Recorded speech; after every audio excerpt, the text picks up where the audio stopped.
চব শেষ হৈ গ'ল চব শেষ হৈ গ'ল ধ্বংস হৈ গ'ল ছাৰ আপুনি কিন্তু হাৰ নামানিব এই মোহন তই ভয় নকৰিবি এয়া আমাৰ নিজৰ মাটি সিহঁতৰ ৰাজত্ব নচলিব এই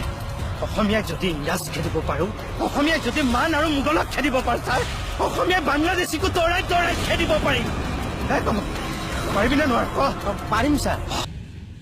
আমাৰ গাটো লাচিতৰ তেজ আছে আমিও দেখুৱাই দিব লাগিব আমি অসমীয়া তেজ থকা আমি অসমীয়া উঠক আমি এক হৈ থাকিব লাগিব মনৰ শক্তিক জগাই তুলিব লাগিব পাৰিম নে ছাৰ আমাৰ আইক আমি ৰক্ষা কৰিব পাৰিবই লাগিব খাতনিয়াৰ শ্বহীদৰ কেঁচা তেজৰ মূল্য আমি দিব পাৰিব লাগিব শহীদ প্ৰণাম